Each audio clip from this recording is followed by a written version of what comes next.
And welcome to the Redeye stream. It is about 1:40 p.m. on the West Coast, coming to you live from the beautiful Cascade Mountains. No, we are not on fire. Repeat, it is not on fire, which is quite nice. And unlike California, sorry about your bad luck, 40. We told you to leave. Now you're stuck there. Now they're turning off your power and shit, too. Insanity. I'm joined here today by Jensen Quinn for a short while. How are you doing, sir? You've been absent for a while. How's life on the other side of the pond? It's okay, as long as you promise not to tell the Americans that we're planning on taking back. Oh, yeah, bugger. Nothing. Yeah, no, everything's fine. Just look away. No one's going to notice us. Hell, you know full freaking well. You would love it if we came over and dealt with your Black Lives Matter problem. That's a good way of putting it. Yeah. Well, I already offered you New York back, but that's it. You just get New York. No. Wait a minute. We'll throw in Chicago.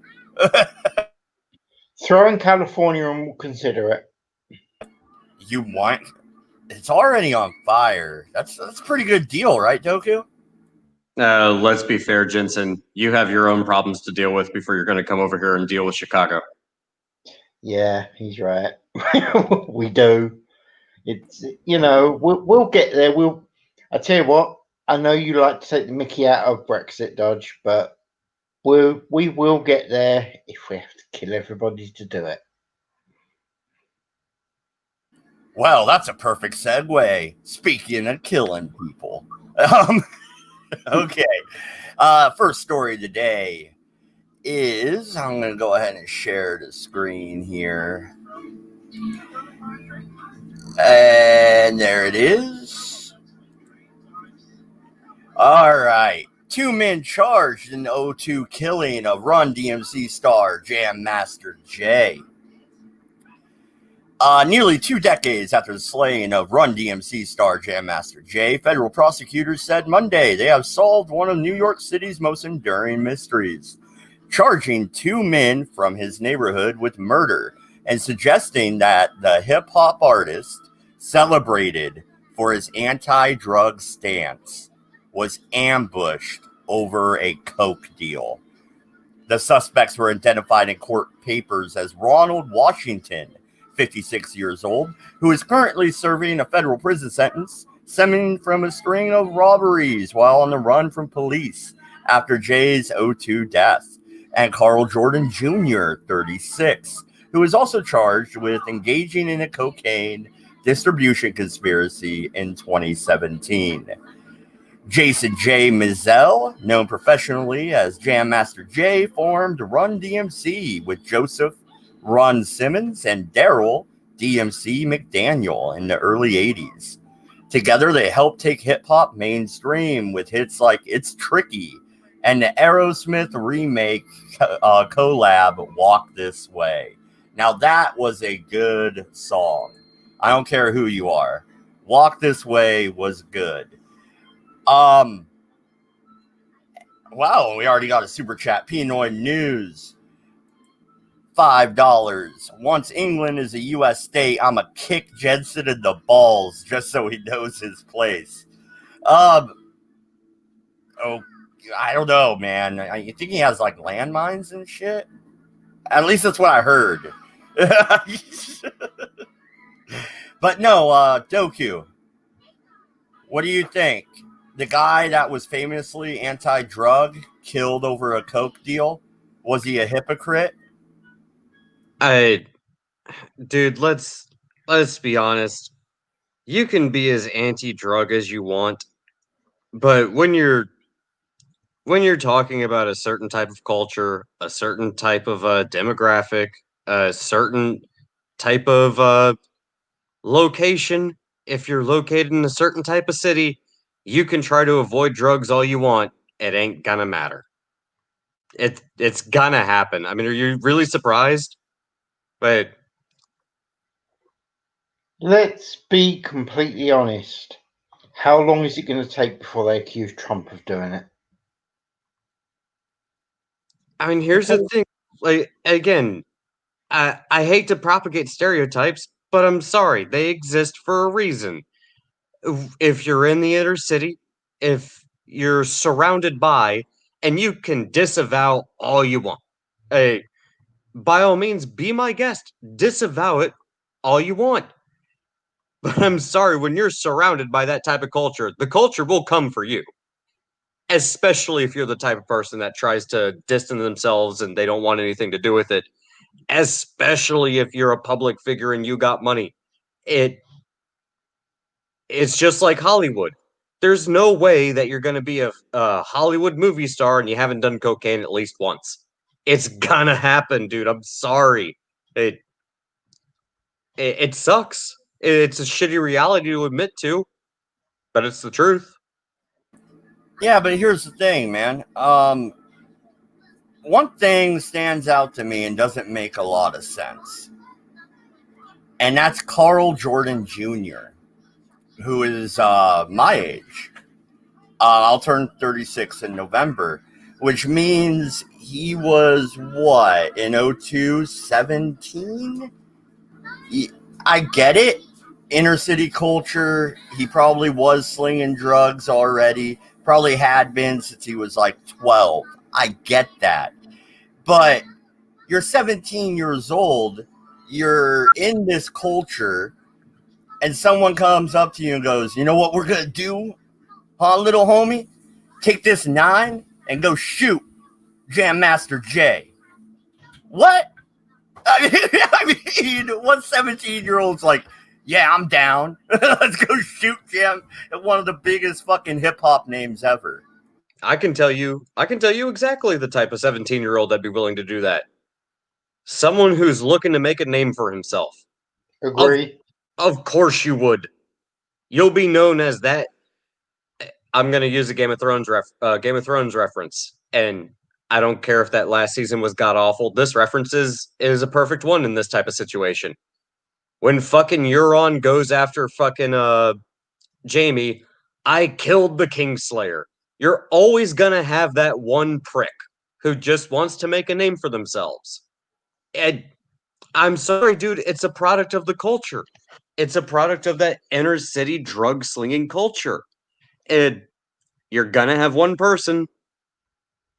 It's like, I'm forever gonna be known as the person that fucking off Jam Master J.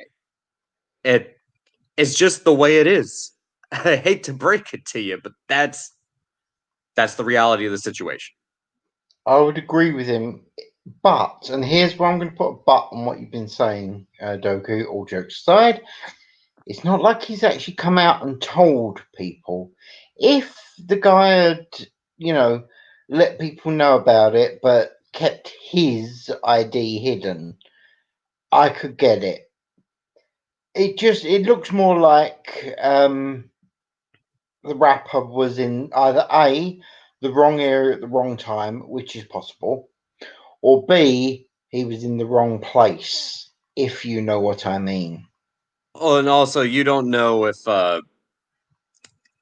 you don't know like how much this guy was paid or what he was promised or if there was blackmail put on him. Like that's the thing about that type of culture as well, especially coming from inner cities. Like everybody has dirt on someone.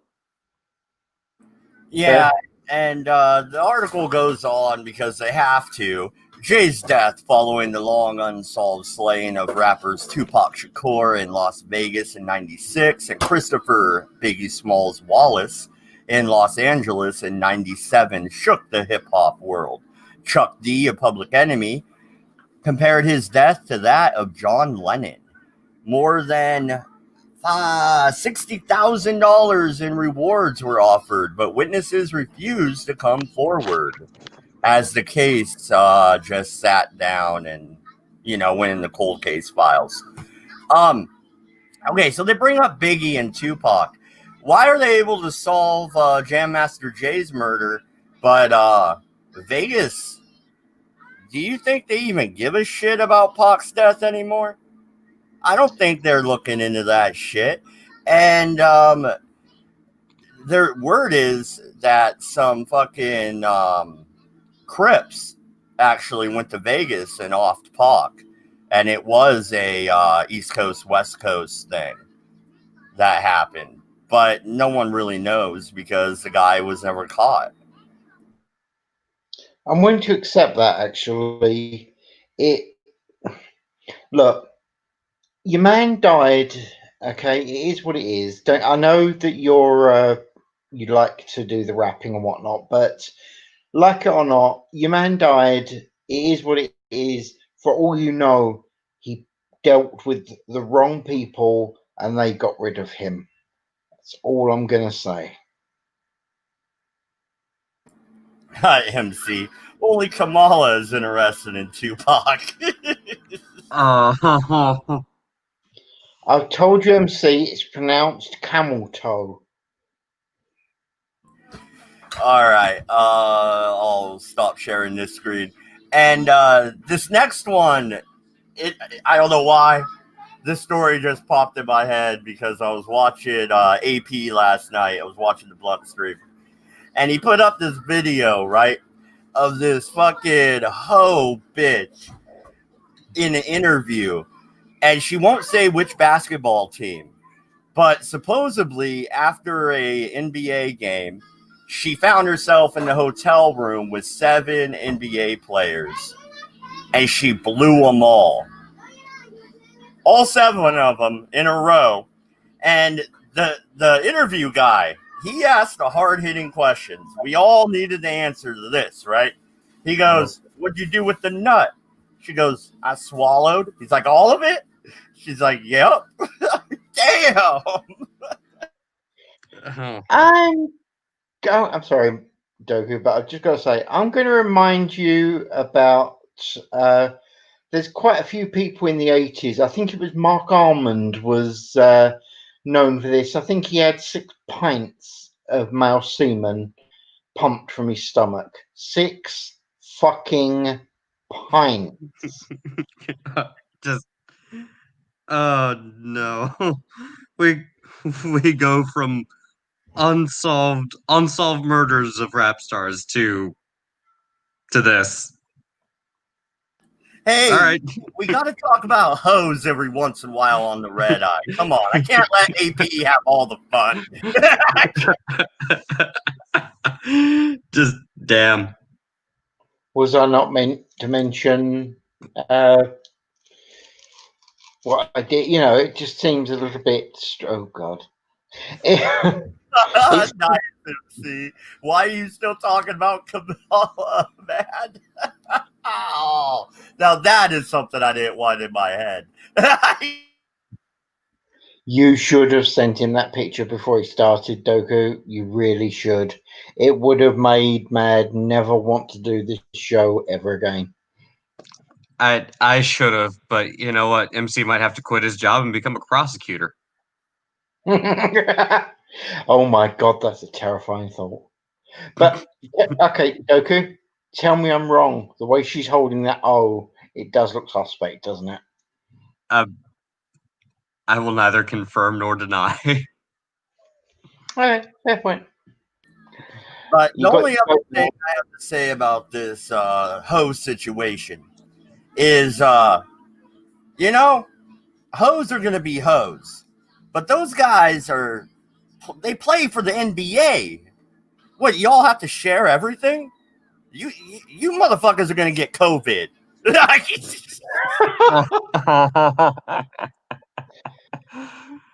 Oh, now we know. Actually, he's got a point there. You realise that she wasn't exactly sticking with the 6 foot. Oh, or maybe she was sticking with 6 foot distance. Hey, what can I say? Is it? You know what? Maybe they might be onto something about wearing a mask. I wonder if we can get Dodge kicked off of YouTube by the end of this. Probably. All sex workers now have mandatory mask duties. Oh, just imagine the. All right, if anybody steals this idea from me, I'm coming for you and I'm suing. Uh, COVID-proof undergarments. Just gonna leave it at that. Let your imagination do the rest of the work. Hey, if somebody has a nurse fetish, the whole mask thing might work. As long as they're sterilized. But, okay. Now, in other news, let's just get to the stupid DNC bullshit. Am I the only one that fucking watched that Joe Biden fucking slideshow and thought, did I step through the fucking portal into 1995? I mean, this is some shit that you would have watched in the 90s from your fucking uncle and aunt's vacation to Italy. You know what I mean? You know what? I'm only going to say this, and I'm surprised I haven't seen this as a meme yet. I'm sure it's out there. I'm just surprised I haven't seen it. Right at the end, when they're saying, like, hey, we're giving, you're going to get the acceptance speech and blah, blah, blah. It's like, oh, thank you, thank you, thank you. And they have, like, the panel of everybody that was on there up. Why the hell have they not put the Brady Bunch song up to that? Because they look like the fucking Brady Bunch. That's fair. Am I wrong? No, dude, you're correct. Though the idea of Mad running around screaming "Marsha, Marsha, Marsha," I don't know if I want to laugh, cry, or just open fire. One of the three. I'm not sure which. Kamala, Mala, Mala. Well, no, and okay, so the thing is, the media is so transparent. They are rolling with this story about Joe Biden's wife, how Joe was a home wrecker and stole her from her then husband. You know why they're rolling with that story? Because if they roll with a shit story like that, they feel like they're being non-biased when really Biden's son is still making crooked deals with the fucking Ukrainians. You're not allowed to have a go at Biden's son. I thought he was considered holy.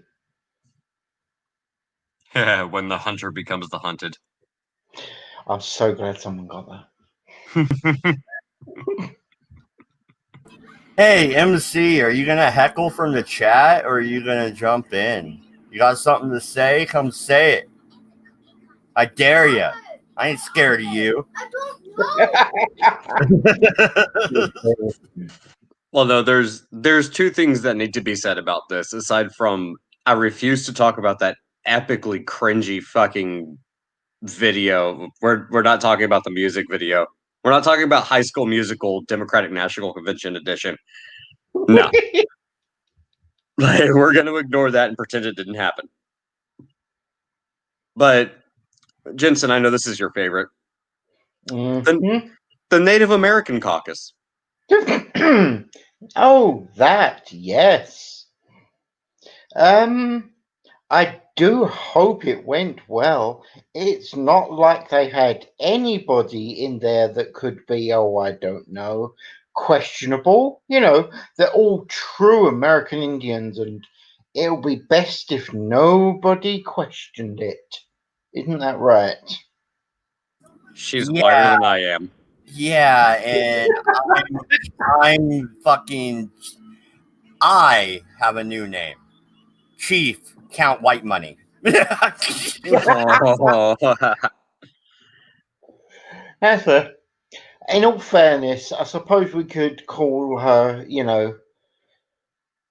let's have a think. What would fit her? Oh, I know what. Stunning and brave. Or is that brave and stunning? One of the two, yeah. That would fit nicely for the American Indian look. How the hell did she get in there? I'm sorry, I can't. I've got to say it. They let that in the American Indian caucus. Really? Hey, you know what, Jensen? If we're going on the idea of let's see if we can get Dodge banned off YouTube, all they have to do, according to the stunning and brave one, as you put it, is you need Joe Biden or one of his ancestors to have the same type of dementia, and instead of saying stunning and brave, just say stoning and brave, and then she can claim to be Islamic. Oh, actually, thinking about it, can't they use stoning and brave when they're talking about camel toe? Let's face it, she likes getting stoned, apparently. Technically, yes, it would work. See, this is true intersectionality, ladies and gentlemen. See, we're trying to be nice to all of these people and let nobody say we're not talking about brave and stunning people. Is it, if YouTube bans us, then they're just banning progressive voices because we're truly looking for actual intersectionality to bring all cultures together and peace, love, and harmony. As I've said to YouTube on several occasions, and yes, Dodger, I see you want to speak. YouTube, if you want to come after me, bring it, bitch. Your Dodge. I think what we're witnessing is something that's happened before. It happened with the Whig Party, which disintegrated and turned into the Republican Party with a solid foundation, which was high tariffs and the halting of the spread of slavery to the Western states. That was their main platform. It was not to end slavery. That came later.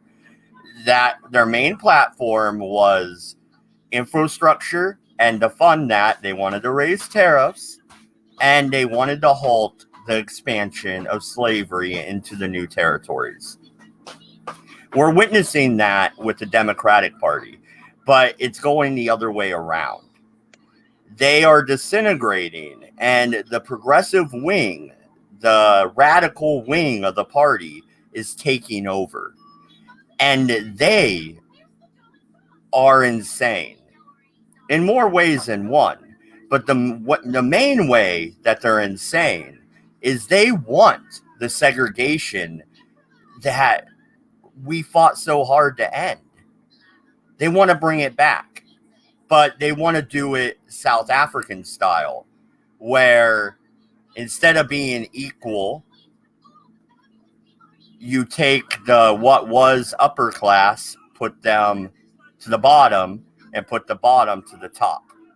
They just want to flip roles here. Does anybody want to bitch at Mag for saying we fought against slavery? I'm just checking. No one? No? Okay. And Robert E. Lee was an abolitionist, but that's neither here nor there. We, as in Americans, is the way I was saying it. If you want me to identify as a Confederate, then fine. You fucking assholes fought for the end of slavery. Why not call them yellow-legged bluebellies? I mean, come on, let's do it properly. Say it right. And in all fairness, if you're going to talk about the Democrats, call them KKK. We know who you're talking about. Am I off base there, Doku? Is this the disintegration of the Democratic Party right before our eyes? I only have one real question. Does the modern Democrat Party even resemble the Democrat Party, even going back to the era of Jim Crow? Because it doesn't seem like that to me. They're not consolidated enough. That's a good point. They're not unified. But the part of the party that is taking control does have the same goals as Jim Crow. It's just reversed. And there's no such thing as reverse racism. Racism is racism. Oh no, I agree with you there. I'll say this. It's hard to push a victim narrative if there is no victim narrative. You kind of have to create it, and that's exactly why these people are doing what they're doing. The problem they're trying to fight against doesn't exist, so they're creating it. It's that simple. Is really what it boils down to. I'm a victim. Why? Because I claim to be. No, you're not. well, you're a racist. No, I'm not. Yes, you are, and if you dare speak out against me, I'm the minority, and the mob and the cancel culture comes in and dogpiles you and shit talks you, or physically attacks you. But no, that's what it's all about. Yeah. Mad, I'm gonna head. You guys have fun. I'll speak to you later, all right? Bye. All right, Jensen, have a good one, bro. All right. Well, link is in Discord, and if you're not in my Discord, let me know. I can throw the link out if anybody else wants to jump on. We're gonna go into a short little segment. Stupid questions asked about COVID. Oh no. Some of these we're gonna make up on the spot. Others are on the apnews.com. I'll start. Is it safe to drink from a fountain during the pandemic? Okay. Is it safe to drink from a fountain during the pandemic? Is it safe to drink from a water fountain during the flu season? Do people still drink from water fountains during the flu season, Doku? I'm pretty sure they do. I'm not even gonna answer that question. Just what? Why? Why? And Matt Barkley, only from the white fountain. I made a similar joke off air. I'm not gonna lie. Y'all said it, not me. I absolved myself. Okay. Next stupid question asked. Can you get COVID from secondhand smoke? Oh my god. I'm gonna need to fucking crack a beer for this. This is Yeah, forget about cancer, forget about all that. You know what I really want to know right now? Is that guy smoking a cigar going to give me COVID? I'm gonna make a bet right now. I guarantee you somewhere on this list, if I have sex without a condom, can I catch COVID? Yes. Sex will give you COVID. And if you believe that, you don't need to reproduce anyway. Yeah, I'm not gonna disagree. Really, at this point, at this point, what the fuck are you gonna say? Oh, beebs. Okay. Let's entertain this. Smoke vapor likely tracks vapor particles. Yeah, another question I would have, do masks actually help slow the spread of COVID?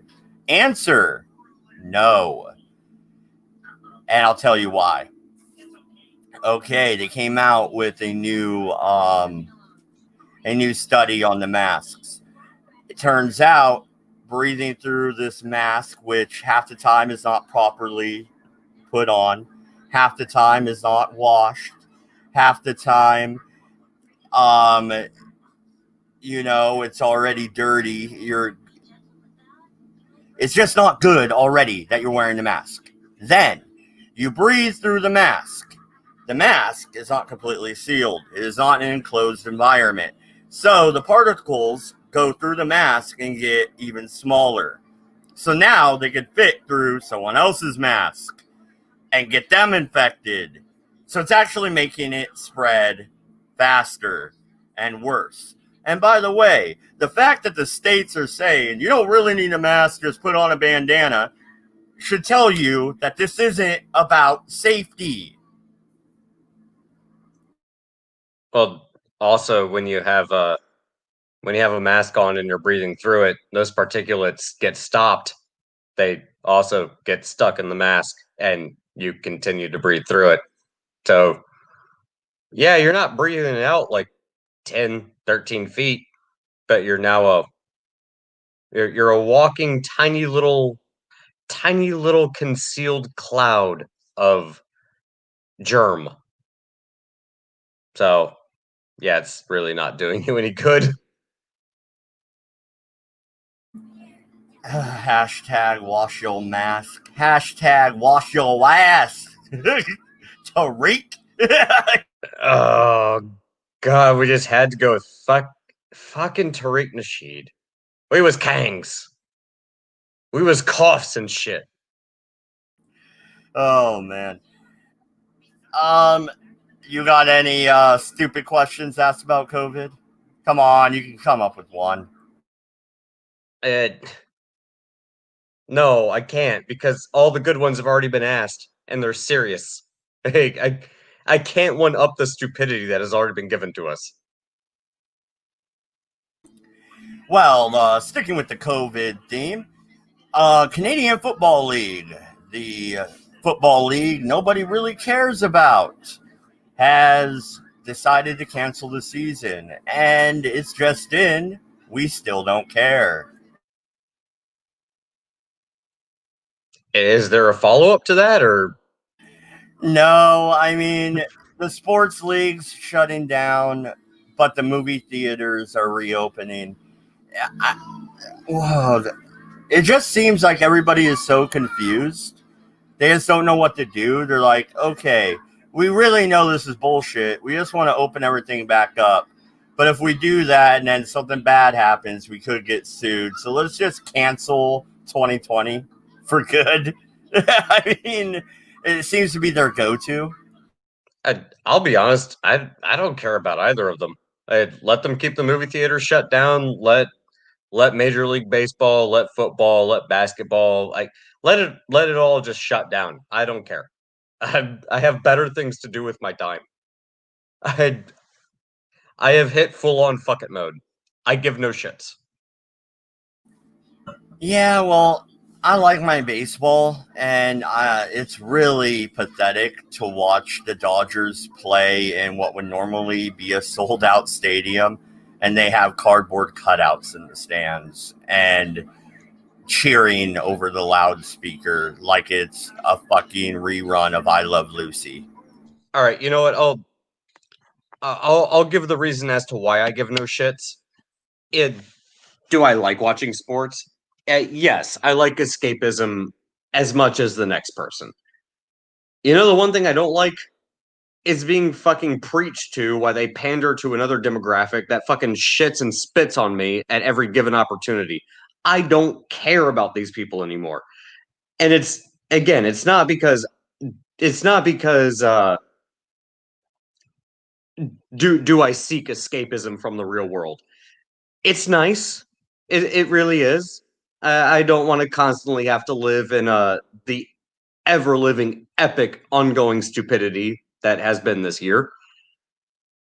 But these damn fucking companies and corporations need to fucking learn you don't make money by shitting on your fucking fan base. And we'll get into this. I have a bit of a segue since we don't have we didn't have much stories going into this dodge, but all I'm saying is let them learn the fucking hard way, because if they don't, they're going to keep doing the same stupid shit, making the same stupid mistakes.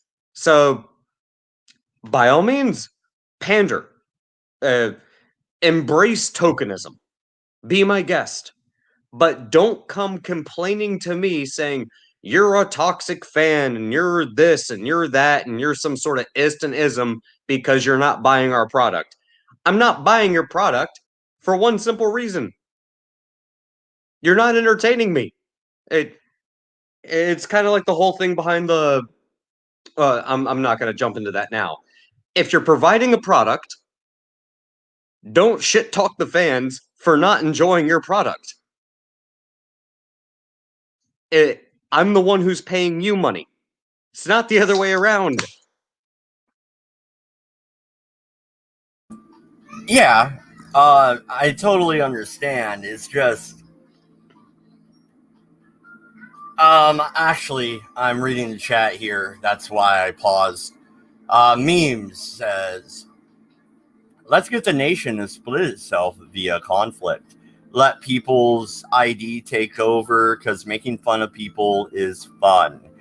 Um, we have a whole segment of comedy based off the fact of insult humor. Yes, making fun of people is fun. Yeah. Dude, It also, if you're okay, remember high school? What'd you do with your good friends? You called each other names. You fucked with each other constantly. I was It just is about to fun. say some of my favorite humor has always been self-deprecating humor. I never got upset about my friends ribbing me or making fun of me or anything like that. You want to know why? Because I'm not a fucking bitch. I'm not an insensitive little prick that thinks my friends, who I know are my friends, are making fun of me out of malicious intent. And you know what? If we did make fun of each other out of malicious intent because we were trying to egg each other into a fight, you know what we did? We fucking fought each other and called it a damn day at the end of the fucking. But when everything was said and done, all right, yeah, you pissed me off. Yeah, you pissed me off too. Okay, we traded blows. All right, cool. You wanna go play like Super Smash Bros or something? Yeah, sure. And we fucking called it a day. People nowadays apparently can't do that. This seems to be a strange concept to people. Even the best of friends get in fucking fights. This is nothing new. Well, no, and I think the root of that, at least in my opinion, is pretty simple to identify. And what it is the culture that said, "Oh, don't be mean at all. Well, we're just messing around. So what? You can't do that. You dare eat your Pop Tart in the shape of a gun. You're expelled. Don't do this. No pushing, no touching, no laughing at them. Don't treat them differently." And you know, me and my friends would look at them, and usually, like the group that's fighting with the other group, we'd look at the third party that comes in and says, "You can't do this," and usually party A and party B all of a sudden stop, look at each other, and go, "Who the fuck do these assholes think they are?" All right, truce. Let's go fucking pick on them. Hey, nah, bitch, this is none of your business. Know your damn place. We're gonna work it out as we see fit. It's none of your business. It's not your damn problem. Unless unless it becomes a problem where everyone is fucking involved. Nah, let us handle our fucking business real quick. And then if someone absolutely has to step in, which I guarantee you, mark my fucking words, you'll know if someone has to step in. And it won't be because you want to interject because they shouldn't be doing that. Oh my God, look at the kids. No, when you need to step in, you'll know it. In the meantime, sit back, go get a soda, maybe grab a hot dog, calm down, do your thing, let us handle our business, and once we're done, you can go complain to the counselor or the principal or the teacher. We don't care. We do not care about your fucking opinion because you know what? It doesn't fucking involve you. It's none of your fucking business. So mind your own fucking business and keep your business out of ours. If it starts to become your business, then you can interject and step in. But until that happens, mind your own. Well, yeah, and the fact that they defused every situation even before it was really a situation, you started to isolate people and make them feel like anybody who even said one bad thing to them was an evil person. And Well, once you start thinking in good and evil, it's easy to jump from that to a self-righteous um, view of yourself where you will not entertain the idea for a second that you're wrong because you were always right. Mommy told you you were right. So did dad. So did the counselor. So did my fucking transition specialist when I was growing boobs at 13 when I should have been learning to play football. Yeah, I mean, you know what I well, mean? well, and let's be honest, Dodge. There is a difference here, and it's an important difference. It is a very important distinction that somehow is lost on the younger generation. And I'll include my generation in this one, but we're not as bad, but we're not innocent. There is a difference between something becoming your business and making something your business. If it's not your business, it's not your business. Keep your fucking nose out of it. End of story. Society will move on perfectly fine because it's none of your damn business. It's when this self-righteous white knight fucking attitude comes into play, where all of a sudden everyone thinks they have the moral high ground, and you start making things your business. Then things start to get a little bit dicey, and that's when you start to see people. I might fall into this line. I don't really care what you choose to do. I don't care how you choose to live your life. You do whatever makes you happy. That's perfectly fine by me. I'm not going to tell you how to live your life. But the second you start making something my business, we're going to start to have a problem. Let's use the most basic fucking example. And I know it's a basic example, and YouTube, calm down. It's an example. Let's look at pride parades. Do I care about pride parades? No, I don't. I really don't. It doesn't mean I'm against a movement. It doesn't mean I'm some sort of ist or ism or phobic. I just don't care.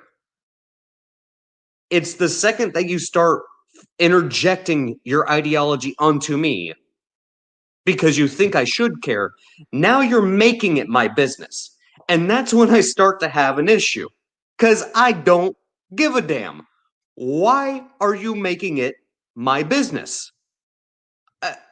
I thought what you guys wanted was acceptance and equality and to not have a stigma about you. Well, do you know how you go about creating a stigma? When you start making it other people's business and shoving it in their face. That's when people start to take issue. You want to do you? Go ahead and do you. It's fine. Just don't drag me into it. Is that too much to ask? Like, let's turn the table on the other side. We want acceptance. We want this. We want that. Okay, there you go. Cool. In the meantime, can you not shove it in my face? That would be nice. I want to go ahead and live my life. Can I have my parade? No, you can't do that. Why not? Gee. It's almost like it's actually not about equality and it's like about entitlement.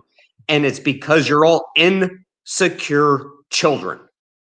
Because you think that for some reason, society has to bend over backwards to cater to you. Guess what? That's not the way the real world works. And if you think it does, well, that probably explains why you're in the type of situation that you are now and why society is giving you the type of pushback that they are. It has nothing to do with being an ism or a phobic. It's just the fact that you're kind of, well, you're kind of insufferable. And that there's a lot of people who might normally agree with your movement. It might look at you like, oh yeah, normally we could identify and support what you're behind. Aside from the fact we don't want to associate you with you because you make the rest of us look bad. Maybe the problem isn't about how you identify or what you choose to do. Maybe the problem is just your personality. Maybe the problem is you. You ever think about that? Yeah, I mean, I just think this idea of not letting boys be boys, not letting, taking,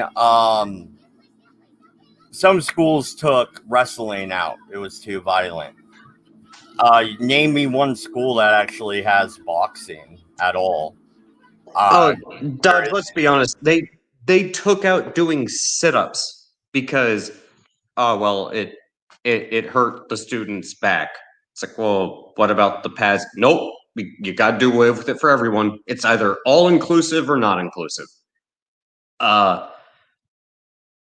Yeah, you know what? I would also like to be 250 pounds of solid muscle, but guess what? I ain't. So Well, yeah, and it isolated these kids. And then you saw a rise in depression. You saw a rise in antisocial behavior. You saw a rise in shootings. I believe these are correlations with the pandering that has been done to these kids. Remember, you have to remember, in the old days, we were adults at 13, 14. Okay? Now at 13 and 14, they're still collecting stuffed animals. Now that is progress. That is a longer life expectancy. That is overall good, but you can't take away what makes a boy, or what makes transitions a boy into a man. And that is getting into trouble. That is getting into a fist fight. I mean, a lot of people, even in their 30s, have never been in a fight. Can you believe that? Oh, dude, look at the way like a lot of these revolutionaries or whatever they call themselves. Hey, look at the way that they act. Hey, the second they get any legitimate pushback, they act like children. Hey, you punch them once and they start crying. It's like that's how I acted when I was like 8.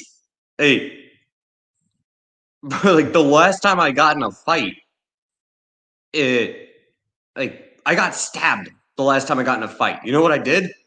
I fucking punched the dude back and tried to chase him down the damn street. Hey, I didn't start crying and calling for the cops. Like, oh my god, no! Like he did this to me. Oh, could you see that? No, no, no! Stop it! The dude just tried to stab you. Well, no, and when you get in your first fight, chances are you're going to lose. I remember my freshman year, I got in a fight, got my ass kicked. You know what I did? I went to my buddy who I watched whoop quite a few people's asses, and I went, you know what? I need help. And every day for about 3 months, me and him would go out into his backyard and box. And guess what? I didn't get my ass kicked the next fight I got in. No, that's the thing. The first fight I ever got in, I can't even say it was a legitimate fight. I got sucker punched, and I guess this is actually a good point. This goes into let boys be boys. I got sucker punched, and because I had teachers who were of the more maternal aspect of things, I got in trouble for wanting to retaliate. You know what that did? It pissed me off because I didn't get my revenge. I didn't get my fair hit in. So a day went past, another day went past, a week went past, and it got to the point where I just couldn't stand seeing this kid's face anymore. So you know what I did? I fucking came up and I gave him the same type of sucker punch that he gave me, except I made sure it was twice as hard and he felt it twice as much. Dirty pool, old man. No, hey, Ridgedale Brand. I don't know if that's Mitch or Arthur. Either way, how you guys doing? Also, everybody, they released a book, or they are releasing it soon. It's an ebook at this point, I believe. Go check it out. And check out their YouTube channel also. They're friends of the show. And Straight Sith Mail asked me what I'm going to do about the kids in school this year. Our governor is an idiot, but she is allowing for rural districts to go back to school, hopefully. And my kids are in a charter school that's rather small. So I'm hoping they can actually go to school. And the book comes out on September 1st. So look for that on September 1st, everybody. And do check out their channel. They have a trailer for the book over on their channel. all the best on that endeavor, buddy. And it's Arthur in the chat, not Mitch. So, and all right. So we've touched upon COVID. We've touched upon the pussification of the youth of today, and nobody has used that word before. I would like to copyright it right now, but I don't think I can. I think it's been used.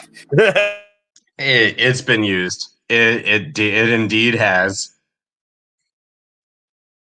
But yeah, there is a problem where if just let kids be kids. If they can't learn, like you don't need to hold their hands. Like, what are you gonna do?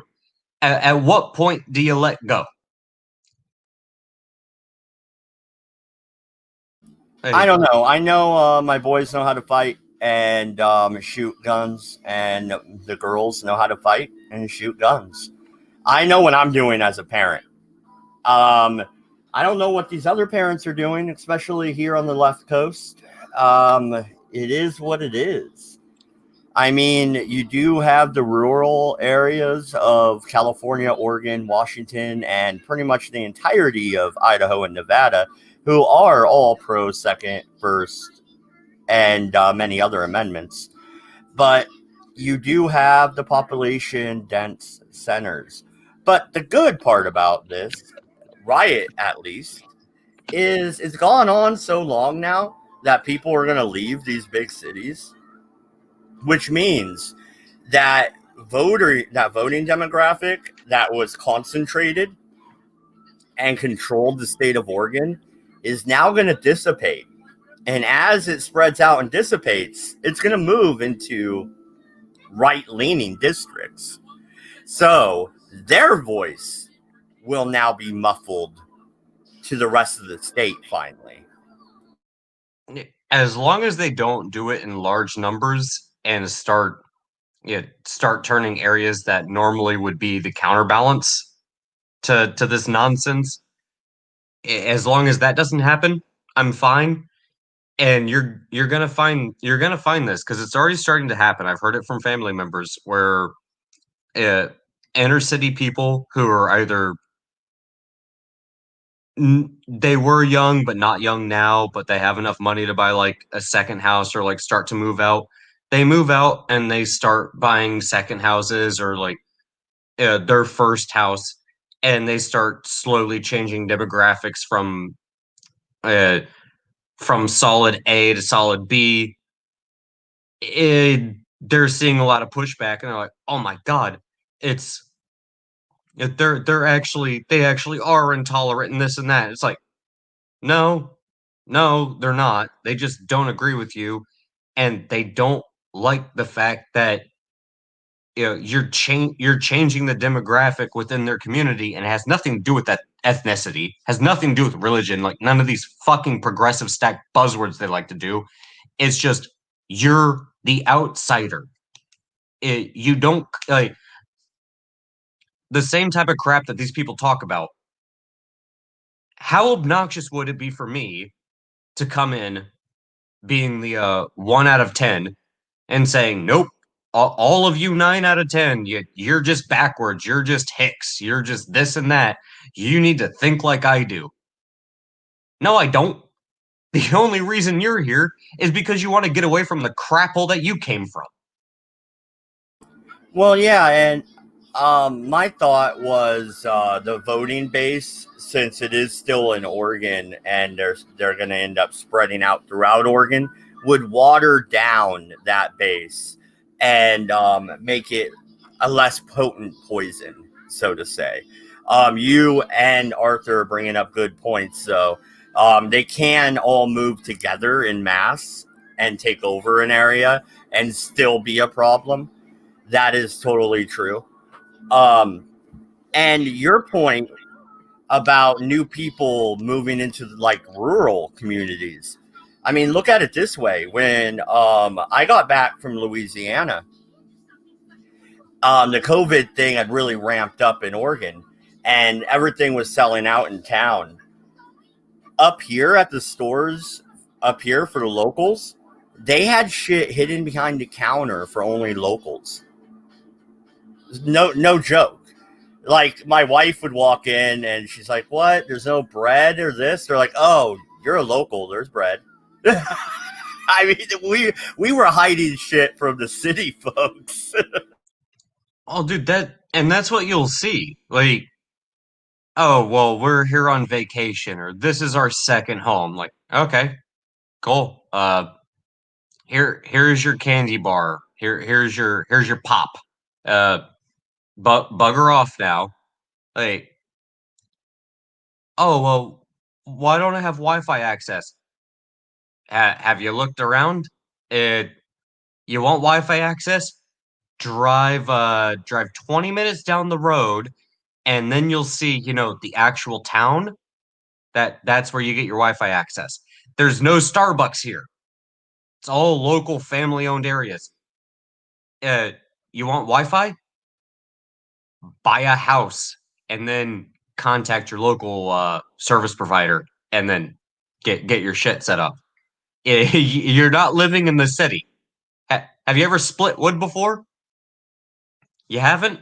Oh, gee, that's a shame. Well, you know that guy 5 minutes down the road? Pay him $100. He'll split you enough wood to last you the night. Oh well.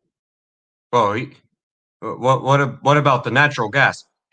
What natural gas? Yeah, no, what Arthur's saying, him and his wife were buying eggs from a local lady because they couldn't get in the store.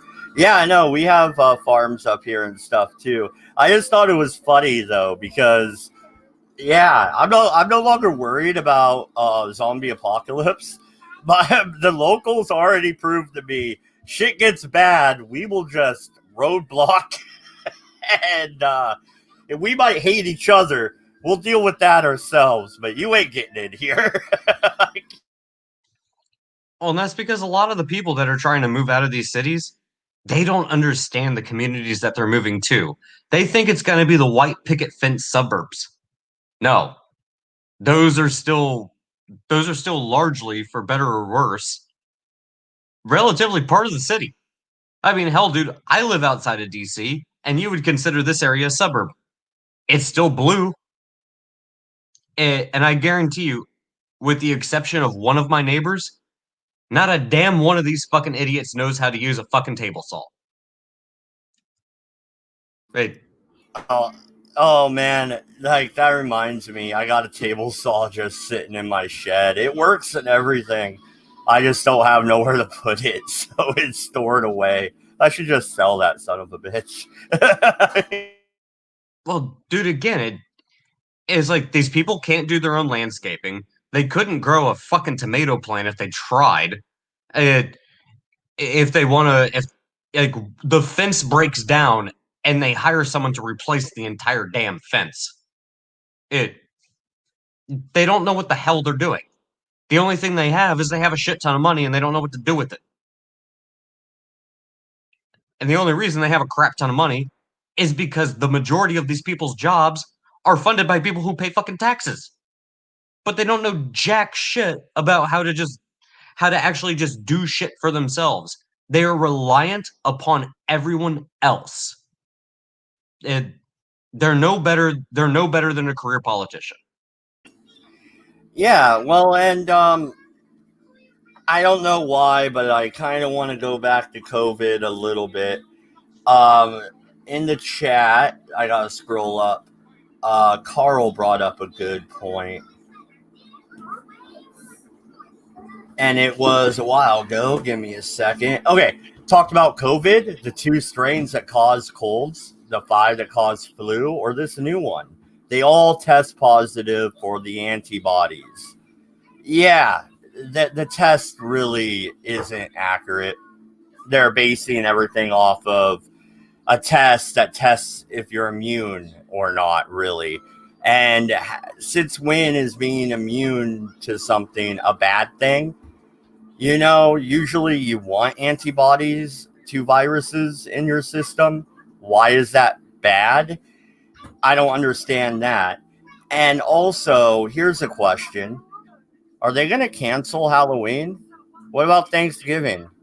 What about Christmas? What about New Year's? We're getting into the holiday season, people. The winter months have an uptick in suicide. They have an uptick in depression and alcoholism. Why? Because it's winter. And a large portion of the continental United States gets fucking cold in the winter. Okay? We get snow on the ground. We're not able to go do shit other than shovel snow and chop wood. It's depressing. And what helps get people through that have families are these holidays. Now the holidays can be worse for people who have lost, everything. It can be even more depressing. I'm not forgetting about that. But for everybody else, we look forward to this. Hell, Halloween's my favorite holiday. Are we even going to get that this year? Actually, you brought up something I kind of want to touch on. You said for people that have families, we look forward to this. Shouldn't that one part strike you as being important? People that have families. Well, I know statistically and from personal experience, the people that don't have families, the ones that generally tend to be more progressive leaning, they also suffer from higher rates of depression and higher suicide rates. They also tend to be the same types that think there's more genders than I can count on both hands. They tend to shave their hair and dye their hair in weird colors. Do you think there's kind of something to this whole attack on the nuclear family and not having a strong family unit, and where you see these like very progressive cities, which tend to be in areas that are either extremely sunny or extremely rainy and extremely cold, that are uh, condensed urban areas that reject all notion of traditionalism. Uh, but they also seem to have the worst crime rates, the highest single parent households. God, screw me. Make fun of me in the chat. Go for it. But single parent households, high rates of depression, high crime rates, high rates of suicide. Also tend to have colleges that embrace certain types of ideologies that most of us would look at and go, yeah, what? uh, what sci-fi book are you reading? It is anybody connecting the dots here, or am I the crazy one? What say you, Dodge?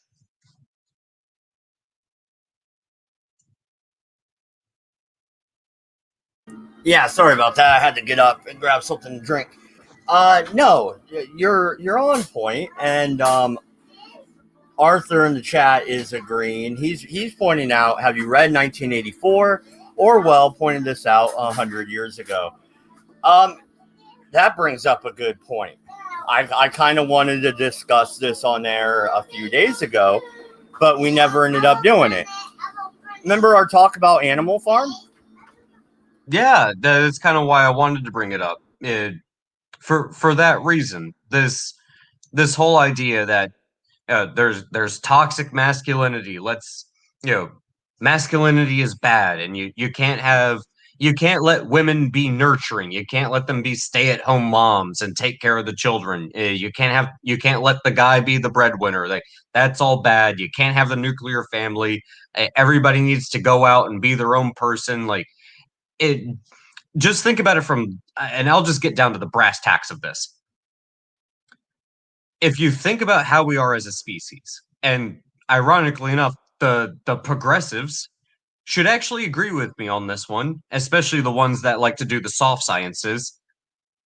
If you look at how we are as a species, you have a man, you have a woman, they become a mating couple, they have children, the man has a role, the woman has a role, That's your nuclear family.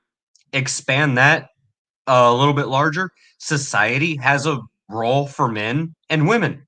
They have certain societal roles. Is there some overlap? Yeah, sure, there is. The one area that there is overlap in that is undeniable is that women treat children in a certain way and men treat children in a certain way. The role of the males are not only to be protectors, but they're supposed to teach children that, guess what? The world is a harsh place. I've been out there. I've been past the fields. I've been past the fence. I've seen the bears and the wild hogs and the tribe that's beyond the river. And they're not as nice as us. And then you have the women that are the counterbalance to that. If you remove any aspect of the nurture aspect of society that females bring, or if you remove kind of the more harsh, it this is the way the world is, you're going to grow up to be strong. When you take any aspect of that out, the children that grow up in that society that's missing something, they're missing that. They're incapable of it. There's a reason that the oldest daughter is always looking at the youngest son going, when are you gonna bring back a good girl? Hey, do you think the brother is looking at the other brother saying like, oh, are you gonna bring back a good daughter and like bear children? No, dude. That's that's the sisters and the mom and the aunt. And they want to grow the family. Do you think the dad cares about that? No, the dad's looking at you going, can you actually provide for that person? If you can't, then you have no business even thinking about getting laid or bearing children. Hey, you have to have both. Take one aspect out of it and your society will break down. And that's what we're seeing with this kind of like selfish narcissistic society that we have now. And it applies to men and women because yeah, if you look at one progressive extreme or the other progressive extreme, you're missing the other side of the coin. That's something you have to acknowledge as a society. A society on even a medium scale cannot exist in a healthy way without having both masculinity and femininity in it. Because either way, you're going to end up with a hyper masculine society that is nothing more than warmongers that just go out, rape, pillage, and plunder, and is ultimately unsustainable. Or you end up with a hyper feminist society, which is going to be more localized. They don't go out and conquer or do anything, but they couldn't defend themselves for jack shit. Neither extreme works.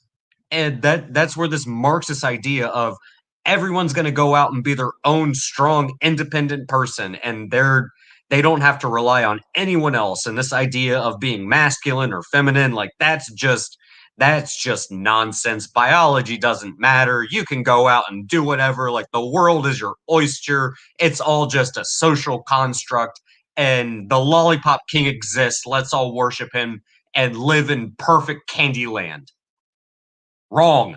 That is not the way the world works. It never has been. And if you think that's true, I hate to break it to you, it's not. And you're going to learn the hard way, and it's going to suck for you. And this is what's so unfortunate for these people who do grow up in this good society that we have, because we are technologically advanced and we're not worried about how many heads of cattle we're going to have or when the next war is going to be. We live in a society where we don't have to worry about that type of crap, but we can entertain these ideas of higher society or higher learning, things like this, where we're questioning like, what does it mean to be male or female?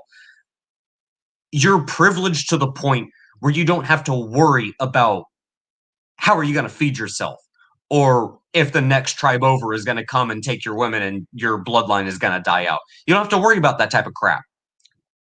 Strong times breed weak men and women. Harsh times, they breed strong men and strong women.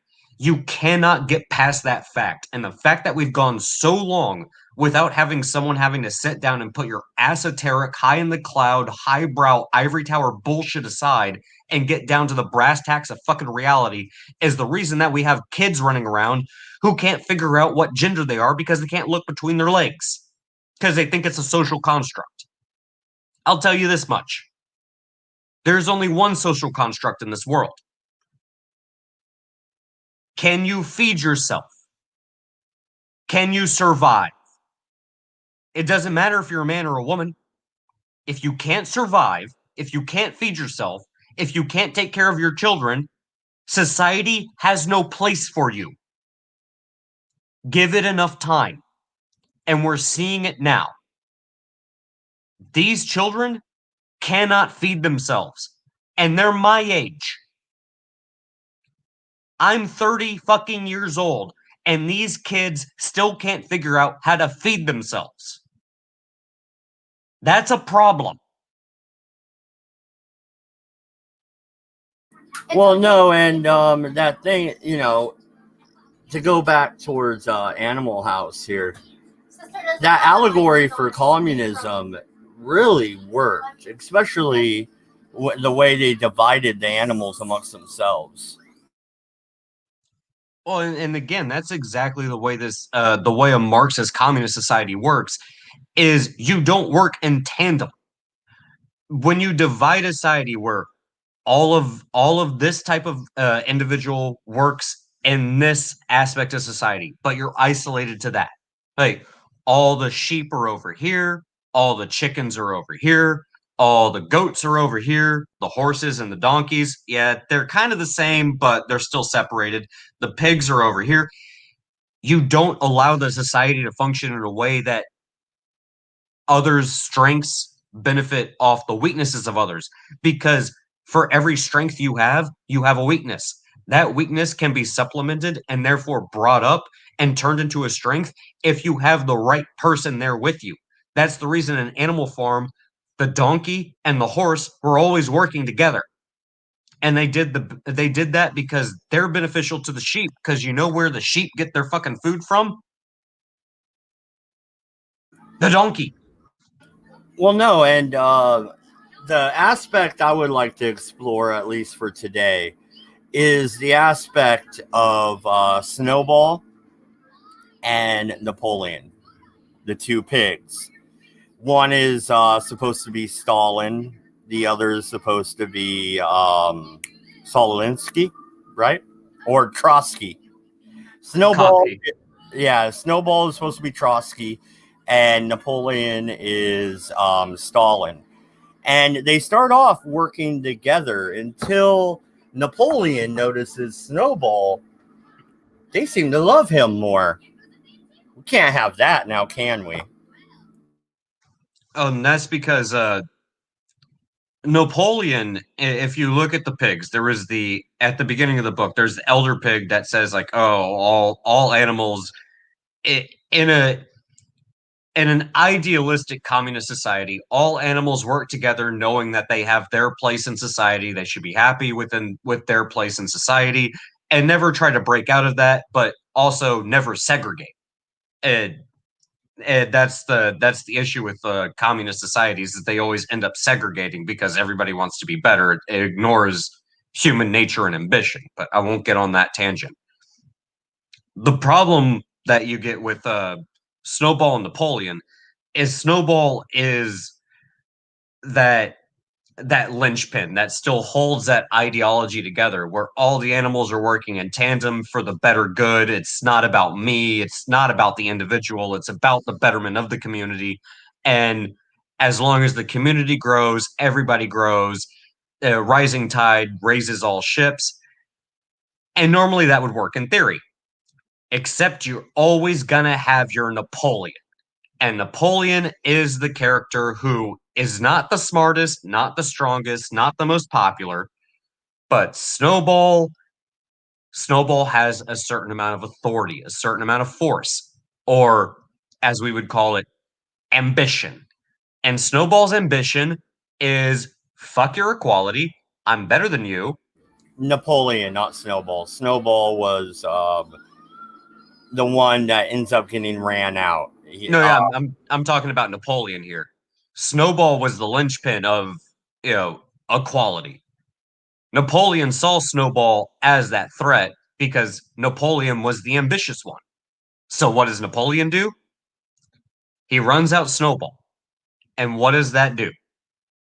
This linchpin of society that would hold everybody in this utopian equality is now gone. And it's replaced by one individual who's willing to use force to impose his will and ambition on everybody else to the detriment of society. It Well, does great for him. it does, and I'm sorry to cut you off, but the thing is that really caught me with Napoleon is whether he knew it or not, he was always going to do this. And you know why I know that? Because even before him and Snowball have a rivalry, they're the best of friends. They're working together to overthrow the farmer, which is an allegory for the Tsar of Russia. They're the best of friends. They work together. But even as they're working together, Napoleon takes those puppies and brainwashes them. And here's the thing about that. Snowball was trying to work against the farmer because he thought the farmer was oppressing them. And Snowball wanted to be free of what he considered to be oppression.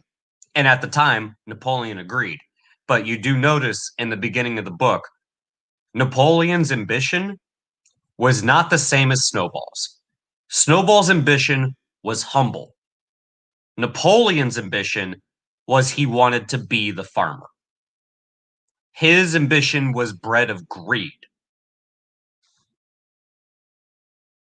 That's why Napoleon was the type of character that he was, why he was willing to do the things that he did, is because his ambition was completely based on greed, wanting to be the farmer, wanting to sleep in the bed with the sheets and eat the jam and drink the booze.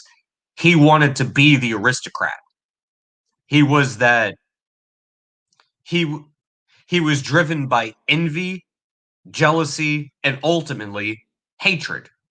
And through the combination of emotions, he was willing to use violence to be an oppressor. Well, Snowball was the opposite. Yeah, and I can't remember the Latin phrase for it, but I remember the English translation. The lust for power. It doesn't matter how humble you are when you come into power. Once you put on those shoes, it doesn't matter who you are. Absolute power corrupts absolutely. And the people that are usually drawn to the throne of power are even more likely to be corrupted, or else they wouldn't have been drawn there to begin with. Well, and you know what Napoleon did? I know they do a good job of pointing this out in the cartoon, like they really throw it in your face. But the book does it as well. Is when he gets into the farmhouse and he gets in the pantry and he starts like eating the jam and all the good food, all that stuff, and he gets that taste of luxury, that taste of power, like, oh, this is what it's like to be the farmer. This is what it's like to be, living the high life. That's when you see his character flip and he stops looking at Snowball as his comrade, but his enemy. And that's when you see it shift. Because what do you think Snowball would have done? Or at least in Napoleon's mind. Snowball would have taken all of that and shared it with everyone. Now, here's the other flip side of communism. They would never have been able to create those same types of luxuries had they continued that type of society if Snowball was the one in charge. But that's the reason communism fails. Someone like Snowball rarely ever ends up in charge. It's always someone like Napoleon. And where do they get their luxury goods? By trading with the farms that are still run by humans. Yeah, and I didn't pick up on it when I listened to the audiobook. And yeah, guys, I cheated and I listened to the audiobook in about 3 hours. Sue me, okay? I had shit to do. Everybody in the chat make fun of Mad Dodge for using his cliff links.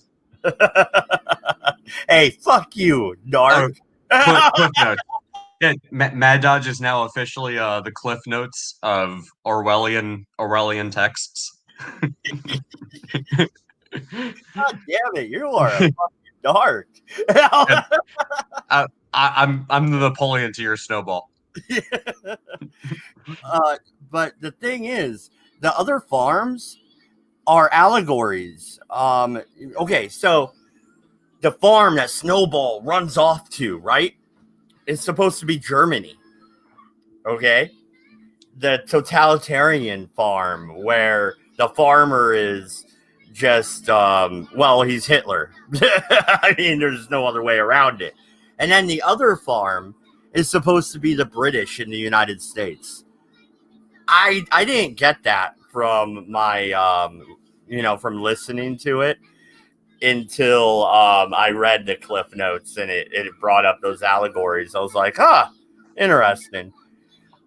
But he makes Snowball the bad guy when Snowball was right in the middle of the fighting.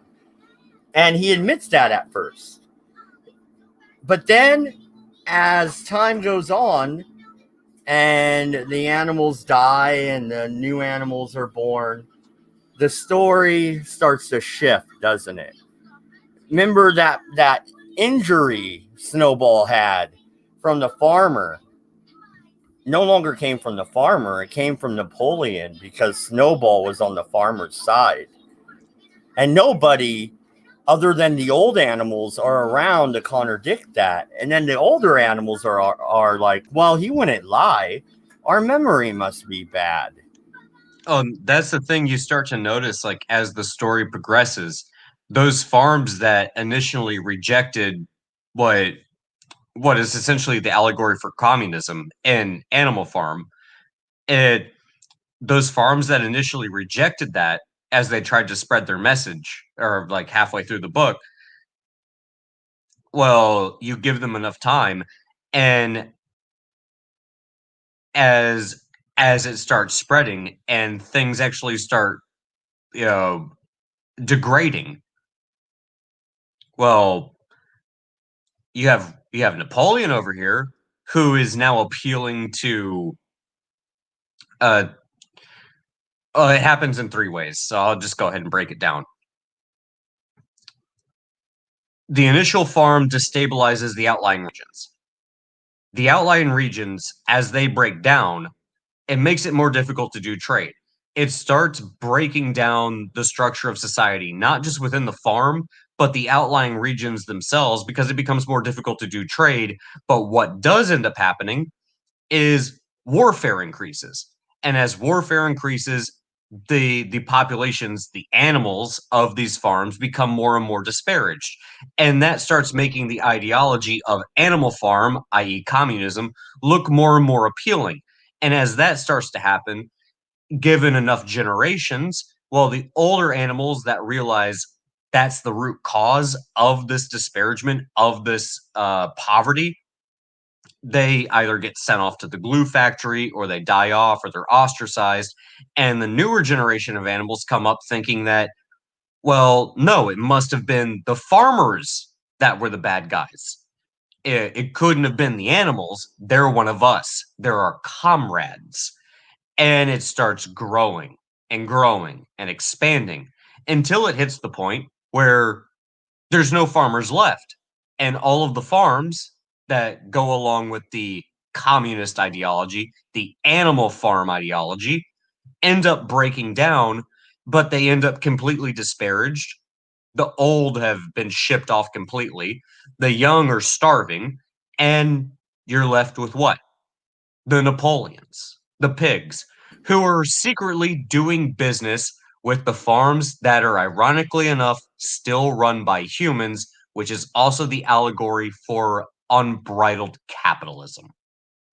Yeah, and Napoleon is really underhanded here. This was another part of the book that really stood out to me. Well, real quick, Dodge, before you touch on that, I just want to finish up that point. For all of the farms that do go with the animal farm aspect of doing things, there's not a single one, and this is what the book does really well, and I don't see a lot of people touch on this. There's not a single one that can satiate the appetite of the pigs that isn't a farm run by humans, which is an allegory for a communist state cannot exist without a capitalistic free market to support it. That's the brilliance of Animal Farm. Because what does Napoleon end up doing? He makes friends with the capitalists.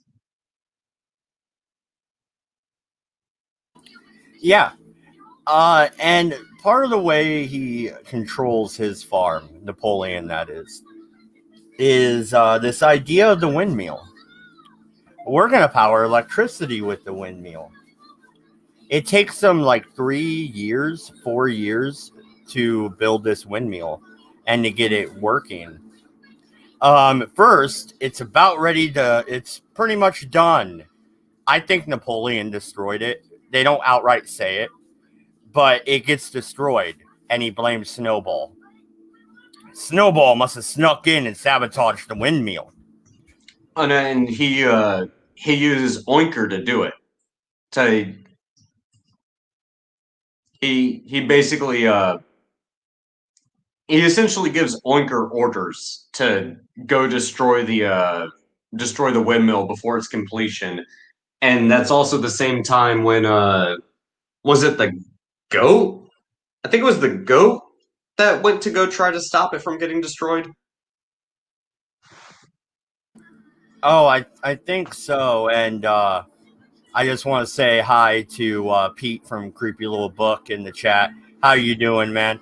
Sad to see that live stream end, your high strangeness, but I have checked out your new stuff, and it's good. Keep doing the good work, man. Oh, I didn't hear about that. I'll ask him about that later. But we haven't even touched upon the real villain of the story. Squeaks or whatever the fuck his name is. Yeah, Squealer. Squealer. That little son of a. Because you know what? For all of the ambition that Napoleon had, Squealer was the worst. Like, Squealer not only had ambition, but he was also too cowardly to act on it, so he couldn't stand up to Napoleon.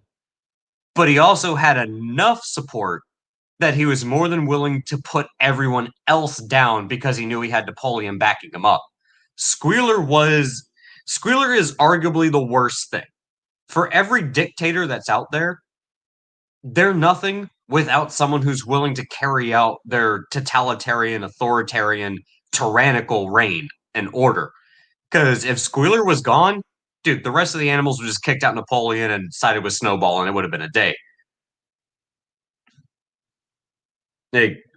Even with those dogs, they're outnumbered.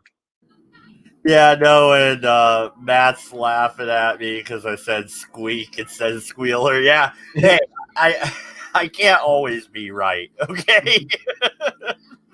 Damn you, Squeak! Squeak, Squealer, it's kind of close. I mean, no, we do not disparage the name of Squeak in the name of the Vampire the Masquerade game. Squeak won. He did good. Oh my god, that's probably why I thought of that. Probably. But no, the windmill allegory, though, to touch upon that real quick before, because I'm going to let you have your rant about Squealer, because I remember us talking off air the other day, and you really hate that character. So I'm going to let you go for it here in a second, and I'm going to get up and move around for just a minute or two. I can't sit at my desk all day anymore. But the windmill, he sabotaged it himself. And then when they finally do build it, he doesn't use it for electricity production as promised. What's he use it for? He uses it to mill grain or flour or whatever. That way they could sell it to put more money in the pigs' pockets. And then he promises to build a second windmill. Does the second windmill ever get built? No, it doesn't. Yeah, and that is totally, in my opinion, and this wasn't on Cliff Notes or anything like that. In my opinion, I think that was Stalin's farming measures that ended up killing a large population of peasants, pretty much, in Russia. Well, it's not talked about. Maybe it's talked about in the book. I could be wrong about this, but I know it's talked about in people analyzing the book. The reason the second windmill doesn't get built, it partially has to do with the fact that all of the profits are going into the pockets of the pigs, but the farm isn't big enough to even warrant building a second windmill. There's no reason to have one. It's the promise of, oh yes, we're going to grow, we're going to be more prosperous, but you're not growing any more grain, and the people that are growing the grain, that they're all either sick or dead. There's no reason to have one. So I mean, you can build the second windmill. That's great. That's awesome. What are you gonna do with it? You're quite literally running out of resources. You don't have the labor, you don't have the land, you don't have the raw materials going into it. The only thing you have to show for your wonderful communist utopia is a windmill, the promise of a second one, and then the farmhouse with a bunch of rich aristocrats and a starving population. Yeah, you remember that scene in the book where Napoleon is on the bed, the farmer's bed, and surrounded by money? Yeah, and again, that's the thing. It's like, what did they say in the book? It's okay to sleep on a bed, but it's like as long as it doesn't have sheets or something along that line. No, it's the other way around because they promised that they wouldn't sleep in the bed because I think the bed was an allegory for like the throne of the czar. So they wouldn't sleep in the bed, but then Napoleon is sleeping in the bed, but sheets are down. So really, he's sleeping on the sheets. Okay, that's what it was. So again, it's this idea of, again, as long as you have one person with ambition and a grip on power, they can accumulate as much wealth and luxury as they want, and they'll just rewrite the rules. All animals are equal, but some are more equal than others. Why? Because Napoleon said so. That's why. And if you dare go against it, well, you get sent to the glue factory. And that's communism in a nutshell, really. Yeah, and there's that part also where at the very beginning they decide one pasture of the farm is to be left for the retired. we here on this animal farm made for all of the animals shall save but one field of pasture for the retarded. Yeah, we'll name it Siberia. Anyway, be gone to the potato fields with ye. Oh man, that was horrible. If that doesn't get us banned, I'll be surprised. But for the retired animals, right, when they get old, so like the horse, he should have been put out to pasture, but he's not. He's worked to death. And it turns out that nobody's really ever retired in Animal Farm. Oh, and the thing is, the broodmare isn't even just worked to death. their work to the brink of death and then sent to the glue factory for the profit of the pigs. And I know it's done. I don't know if it's done like this in the books, but in the cartoons, the reason the pig sends the horse off to the glue factory is because they ran out of jam. So they bought jam from the next farm over that was still being run by humans. But they didn't have any money, even with the windmill. So what'd they do? They sold him the horse. And that horse went to the glue factory. Such is the nature of communism. And yeah, go ahead and rant about let's say what it is. The propaganda, the leader of propaganda on Animal Farm. The great, illustrious Squeak One. Yeah, Squeak One did a good job. Damn it, Squeak One was a good character. He helped us out. How dare you? How dare you compare Squeak One to Squealer? But yes, Squealer, probably the best, in my opinion at least, the best character in Animal Farm is Squealer because of what he stands for. And it's not propaganda, it's not ambition, it's not cowardice, it's not greed. It's a strange perversion of all of those things. So Squealer starts out as just a, kind of your character that always looking up to everyone. Yeah, almost everyone around Squealer at the start of the book is in some way, shape, or form great. Uh, and Squealer himself could have been a great character. It could have been a great leader for Animal Farm because he sees all of the aspects that are beneficial, from the chickens to the hogs to the broodmare, the donkey, the sheep, uh, everything that Animal Farm is, Squealer recognizes, both for better and for worse. But because of the influence of Napoleon, and because he views Napoleon as his highlight, like, Napoleon to him is the greatest thing in the world because he idealizes Napoleon so much, he can't recognize Napoleon is the worst thing for Animal Farm. But he's so blinded by his admiration that he believes Napoleon to be this great thing. He follows him around. Everyone seems to love him and thinks he's great. He can do no wrong in his eyes. And Napoleon rewards him for his loyalty.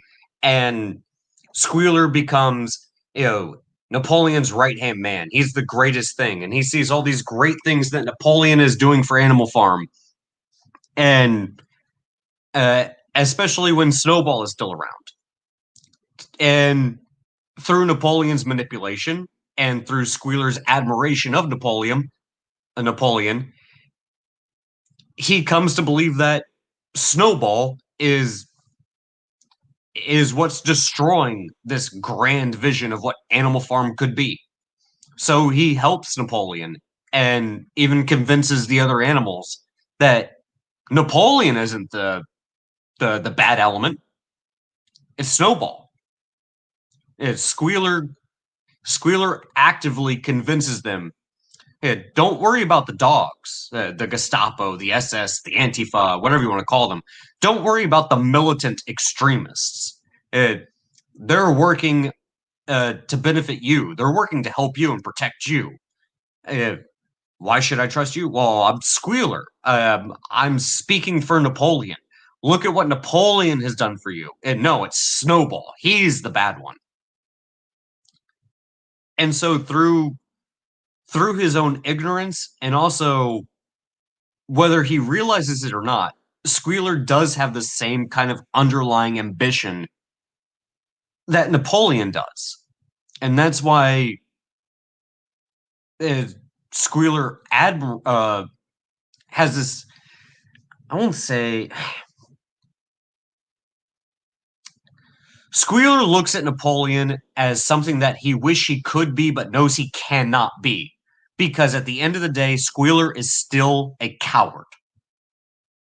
Without Napoleon's attack dogs, Squealer lacks leadership.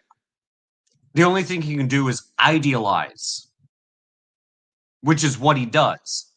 And through that cowardice and idealistic mentality, propped up by someone like Napoleon with his attack dogs, Squealer becomes probably the most detestable character in this entire book. Because he could expose Napoleon for what he is. He knows what he's doing. He's seen it. He's partaken in it. He sees the other animals suffering. But he also knew Snowball. And he chose to do nothing about it. Through his own cowardice. But also through his own greed, really is what it was. Greed and envy. Squealer becomes something worse than even Napoleon. Not only does he drive out Snowball and completely destroy Animal Farm, he also allows Napoleon to take control of it and do even worse things than Napoleon could have done on his own. Squealer is, by any stretch of the imagination, the worst thing that ever happened to Animal Farm. If any character is more deserving of being put on a pick and roasted, it's Squealer. Napoleon is a prick of a character. But Napoleon still sticks true to his ambitions and what he represents. Is he an asshole? Is he a dick? Yes. Yes, he is. Is Snowball a fool? And a fool to his own idealistic mindset that is ultimately unattainable because people like Napoleon exist. Yes. The one character that cannot be forgiven is Squealer. Because Squealer knows both sides of that coin and chooses to pick the worst one. Why? Because that's who Squealer wishes he was. Yeah, and where you could allow the sheep to be oblivious because they're sheep, Squealer is not oblivious. Squealer,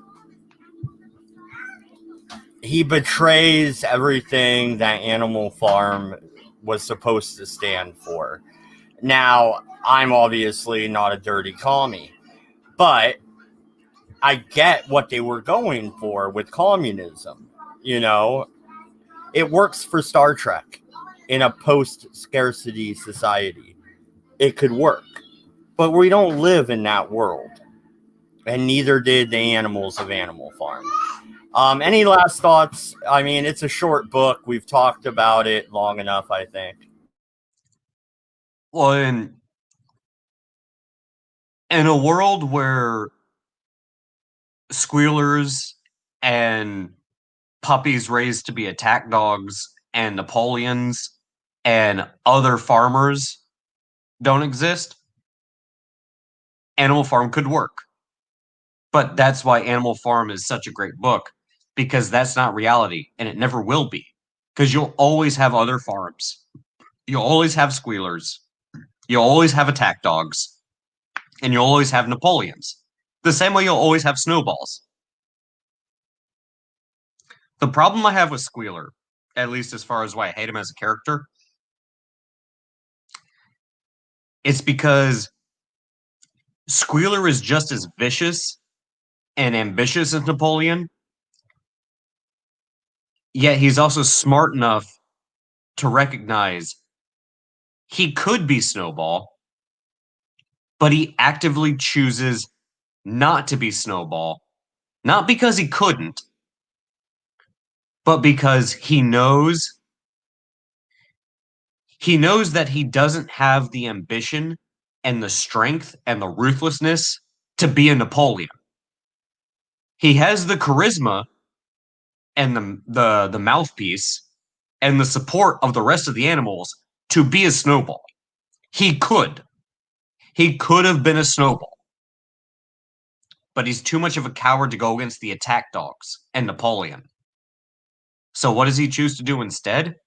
He gives into his own selfish ambitions simply so he can be a bootlicker and get a little bit of the jam. Not the whole jar, but just a little bit.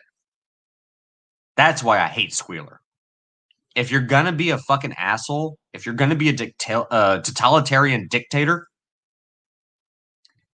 at least overthrow Napoleon and make yourself Napoleon. Squealer's too weak to even do that. He's more content to be a fucking hooflicker. That's why I hate him. Ain't Jack is going after Snowball. Snowball allowed all this to happen and ran away like a coward. At least Squealer admits he's a coward, unlike Snowball. So I'm gonna disagree there. Snowball was an ignorant fool. He didn't even realize what was going on until it was too late. He got ran out because the rest of the animals wouldn't even protect him. And that's something that Squealer did. Squealer, in my opinion, still the worst. Snowball, I will say, is the second worst. And the reason I'll say that is simply because of this. Squealer was too much of an idiot and too much of an idealistic fool to see what was going on and actually stop it. Because he couldn't believe it. He didn't want to believe it. He didn't think that there could be someone, even if it's just one person, that's so ambitious that they're willing to destroy everything that you believe in. Like this idealistic utopia. It's right there at the cusp of your fingertips. There's no reason that anybody would possibly want to destroy such a wonderful thing now. Could there? Oh, but there is. And it's through your own ignorance and hubris and unwillingness to believe that it could possibly happen that led it to happen. It's because of Snowball that you have Napoleon. And I don't blame Napoleon. Napoleon is doing exactly what Napoleon was going to do from the very beginning. And anyone that actually had a mind about them. And this is something that you can look at the regressive left, and I guarantee you it will hold true 100% of the time. It's this idea of blind tolerance. They are unwilling to believe that evil exists in the world, that ambition to the degree that you're willing to screw over everyone else simply for your own selfish gain actually exists. And the only time that they recognize it is once they end up in the situation that Snowball ends up in.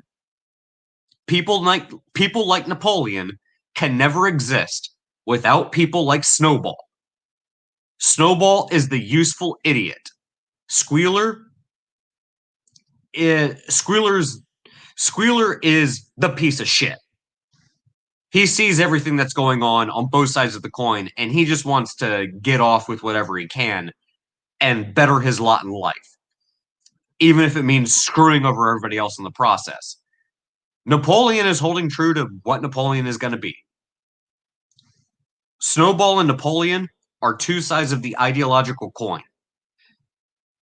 Squealer is the one that allows it to actually happen. Do you think they would have been better off keeping the farmer? Yes. Yes, they would have. They really would have. There's no question in my mind. Simply for one reason and one reason only. If it weren't for the farmer, none of this ever would have happened. It wouldn't have been the best world. It wouldn't have been the best type of structure, but it would have been better than what they ended up with. Because at the end of the day, what happened? Well, you ended up with a greedier, more ruthless leader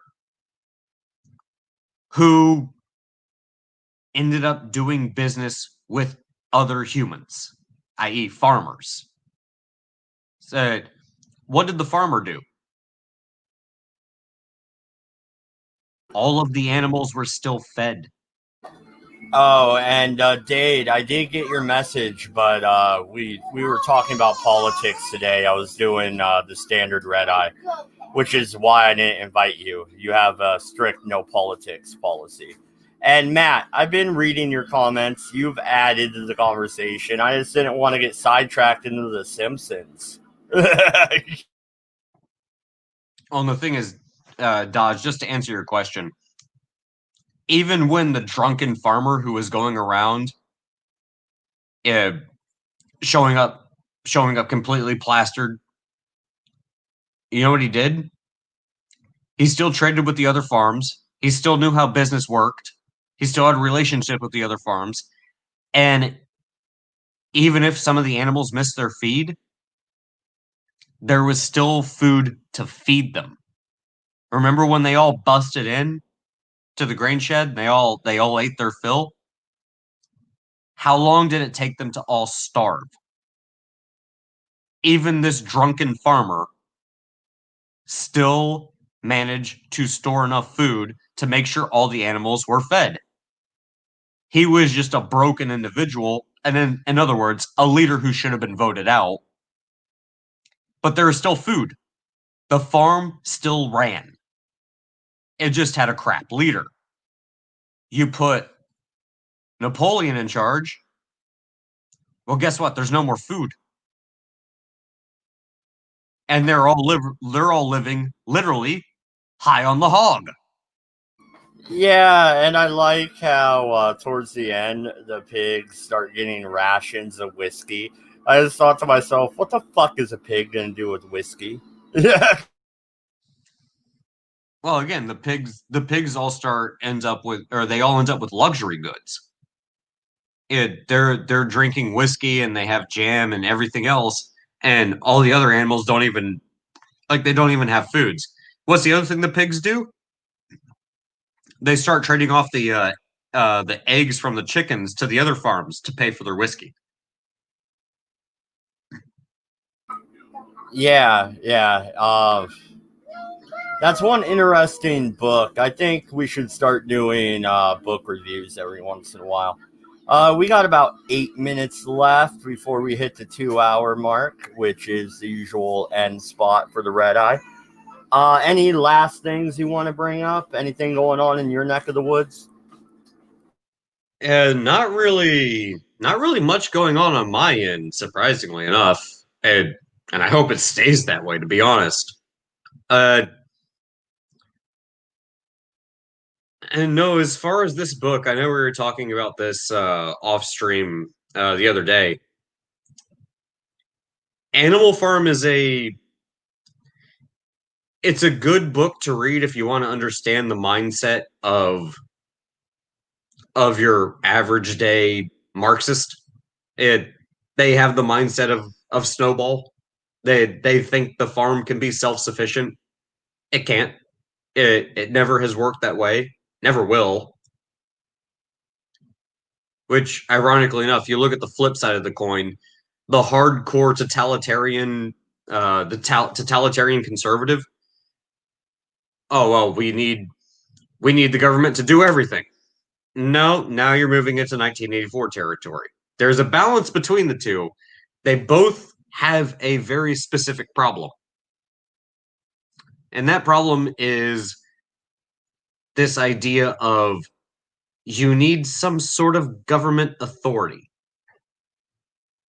You don't really actually need a government authority. And don't get me wrong, I'm not going down the anarcho-communist or anarcho-capitalist route. It's this idea that, to rephrase it, you have to give over some sort of freedom to government and government authority so that you can live in a normal, civilized, stable society. No, that's really not the way it works. It's a push and pull between these two ideologies of, are you going to go complete anarchy or are you going to go totalitarian? There is a degree of authority that needs to be met in a society in order for a society to not collapse into chaos. Or if you want to do away with authority altogether, well, guess what? Your society is going to collapse into chaos only for a system of authority to rise up out of that chaos and, make sure the Chaz doesn't happen. There is a balance. What the two sides of the argument that we see nowadays can't seem to understand is, while we don't have stormtroopers rushing down the streets, if you guys want to completely abolish the police and just run around doing whatever you want with absolutely no repercussions, well, guess what? Yeah, there's not going to be any police. You know who's going to come in to fill that void? People who aren't going to be using rubber bullets. And that's going to be a system of authority that I don't think you guys are going to be too happy with, considering the fact that cops firing off tear gas and shooting people with beanbags seems to get your panties in a ruffle. What do you think's going to happen when, that's no longer the case? And it's also not cops, but it's, civilians who are just fed up with your shit and are law-abiding gun owners who decide, we're fed up with your shit. One way or another, there will exist some system of authority. So, government, yeah, they're probably going to be a little bit more lenient on you because they're held to higher standards. Yeah, things like laws exist. They kind of can't just run around and decide, yeah, fuck the rock salt. I'll use the buckshot today. They can't do that. That's kind of why we have a court system. On the other hand, we have a bunch of people running around, pure anarchy. Yeah, everybody's going to live in perfect harmony. No one's going to come loot and pillage my business and then burn it to the ground because I have an AR-15 that only holds 5 rounds in the magazine because the cops somehow told me that I'm not allowed to own one that has 30 because that no one needs a 30-round magazine. Oh, but if looters come, call the cops. Because the anarchists are perfectly fine. They just want to grow potatoes in their cardboard garden patch somewhere in the middle of the city that's state property. Yeah, neither of those ideologies work. Well, there's this idea that you grant certain part of your autonomy to the government in exchange for government services. But what that insinuates is that you have all that freedom initially. You're born with it. It comes from your humanity. It comes from God, whatever you believe. But it is entirely yours. You do enter into a contract with the government of these United States of America, where you grant them the right to tax you for self-defense and police, and as much as I hate it, roads. But you grant them this ability. Theoretically, you can get a passport, land somewhere, renounce your United States citizenship, and join it and be an expat somewhere else.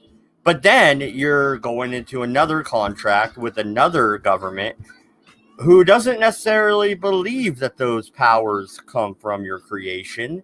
They actually believe the powers come from them. Therefore, if the government is granting you the freedom of speech, then the government can take that. when in reality, your humanity or God granted you that freedom. You have to surrender it. There is a difference. And that's a good point.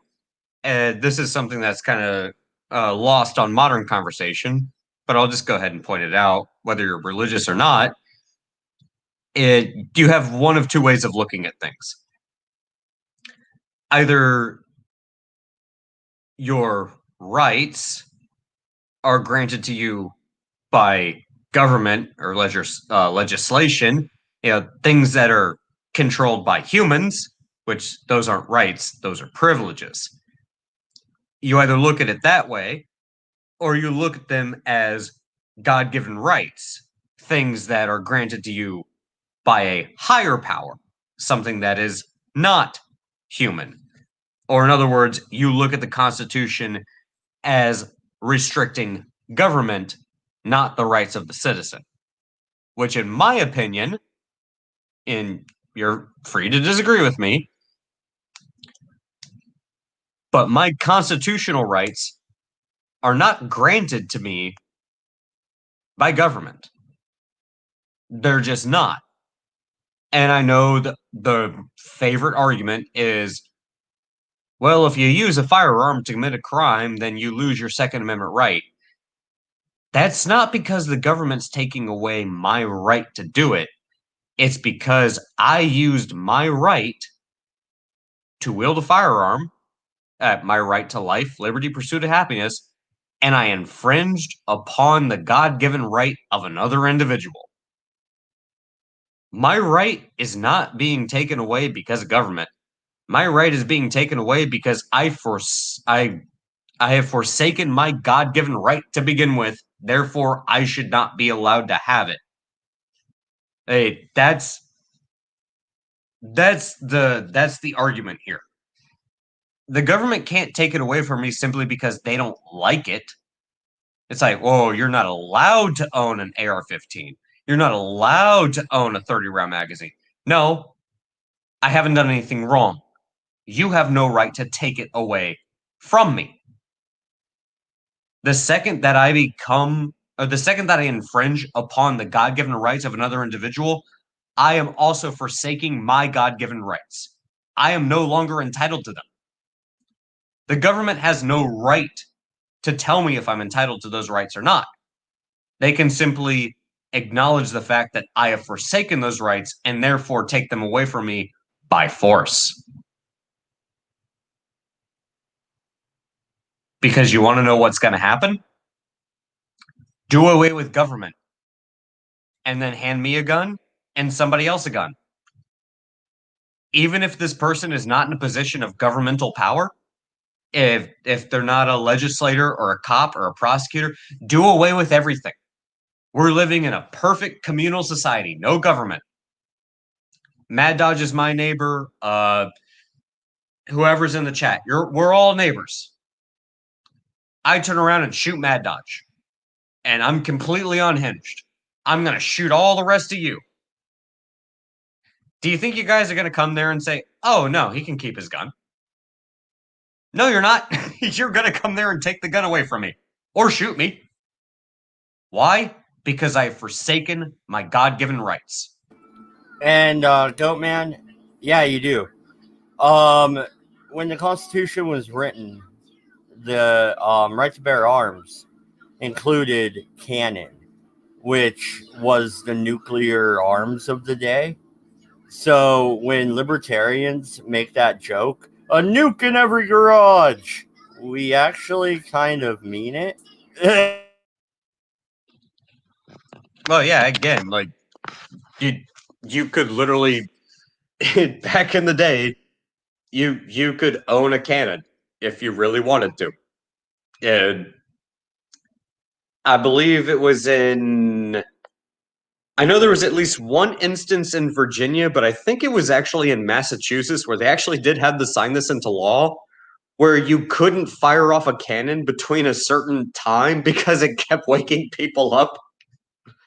Yeah, you're actually still allowed to own cannons. The thing is, it has to be an antique. You have to be able to prove it. You can't go in your backyard and make a cannon, which I think that's ridiculous. But, you know, My argument would be if you can prove that you could make one that's not gonna like explode and send shrapnel through like your neighbor's freaking driveway or something, like by all means be my guest. Who's to tell me I can't? This is my point. When you start giving powers to government, when you with the assumption that the government has the right to tell you yay or nay, it's no longer a right, it's a privilege. And the government can take that away from you. If you take away government, then can your next door neighbor tell you what you can or can't do? Hey, Dodge, I'm your next door neighbor. I don't like the fact that you have an AR-15. I'm gonna come take it away from you. Yeah. Once you pass the no trespassing sign, be prepared to duck and cover. And see, this is my point. What is government fundamentally at its core? It's just a group of people acting as we live in a society in a way that makes sure crazy people don't do crazy, stupid shit. That's all it is. Yeah, and Matt, you have the coolest neighbor ever. Matt says, my neighbor would help me build the nuke. Okay, I want you to test it first. Nevada, I hear, is a great place to do that. So after you test it, if it works, hit me up. I want in on the second round of nukes. You know what? You guys go ahead and build a nukes. I'll start working on the railgun. But all right, guys, I think that calls it for the day. It's been the Redeye stream. Thank you, everybody, for coming out. I know. I haven't been streaming enough lately. My panel has kind of dwindled. It turns out when it's not pouring down rain or snow, people actually go outside. Even during a quarantine, can you believe that? They are risking people's lives. You should be at home watching the Redeye. We need to call the hotline on them. Where's that Dodge? Your governor has one of those things, right? No, she hasn't gone that bad. But in all seriousness, I'm going to try and do another Redeye tomorrow. So good night. Good luck. Don't go to France. We're out of here.